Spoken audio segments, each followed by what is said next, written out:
Welcome back. I'm just going to put a little tiny bit of grease on the outer side of the bearings.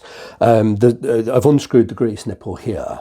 I'm going to put the grease nipple back on when this hub is on the car. I don't want to risk smashing the nipple off. And you normally pack just regular grease under pressure through here, and that will grease the bearings. But I just want to dismantle this. It's got a shim and like quite a heavy spacer, and then a fibre seal that stops dirt going in.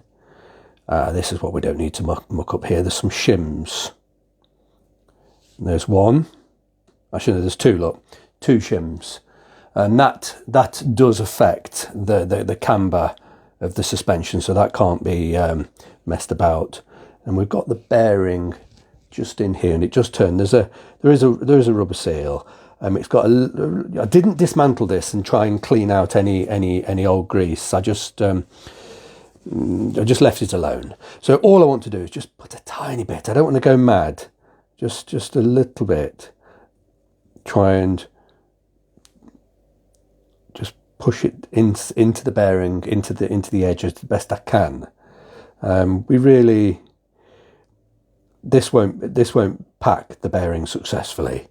When I spray the grease through this nipple under pressure, it will come through hopefully far more successfully. But I just want to be absolutely sure that there's no dirt. And here's the shims. Let's put a tiny bit on the shims. There's one. Let's just do the second one. I have to really just to sort of stick everything together. Those shims are critical. Okay, next. Now then, I don't really want any. Let's just clean this cup out. This is where the seal sits. I don't want any grease in the seal itself. In the cup where the seal sits. So let's just pop that fibrous seal back in. I'm sure we can have a little bit of grease on this, just a tiny bit, just surface. There we go. Pop that back in, and then we won't have any grease on this. There we go. That's okay. Now then, let's just turn this over without anything dropping out. Do exactly the same the other side.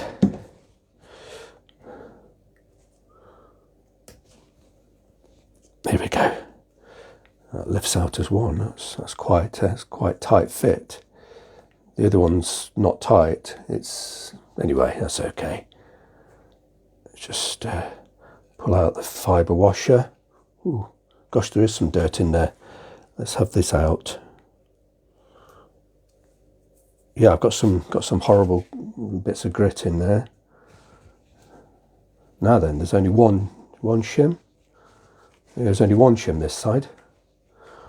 Okay, just wipe this out the best I can.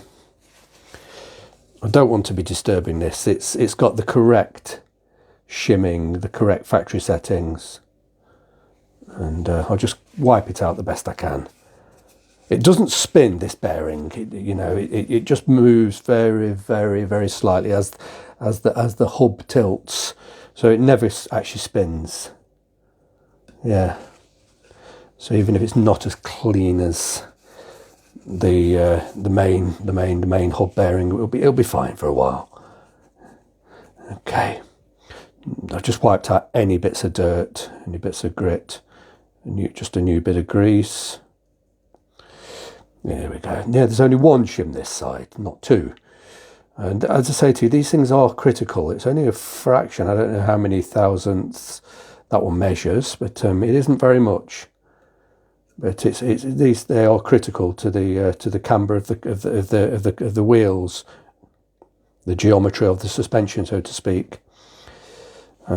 Just wipe the seal. It's fibrous, so I won't be able to wipe it hard. It will disintegrate, but let's just clean it the best we can. There we go. Yeah, it smells a little bit of, smells a bit greasy, a bit oily, as well it might be. There we go, let's push that back in there.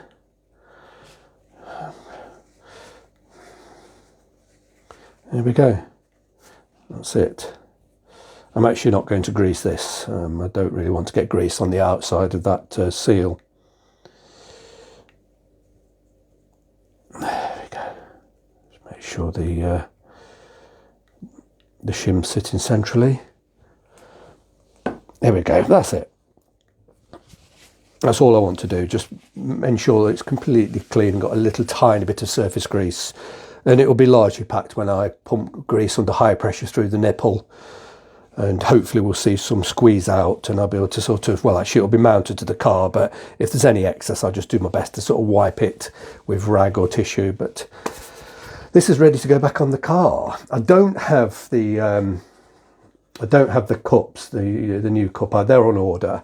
It will come, it'll come soon, and but it's not going to stop me putting it back on the car. But first things first, I need to put the radius arm on first, and then then I'll put the coil springs and the shock absorbers on, because the radius arm, I think my theory is the radius arm will go on easier if there's no tension from the springs. Because I'll be able to move the cage about a bit more to get, so that's my thinking. So that's going to be my next job, get the radius arm back on the car.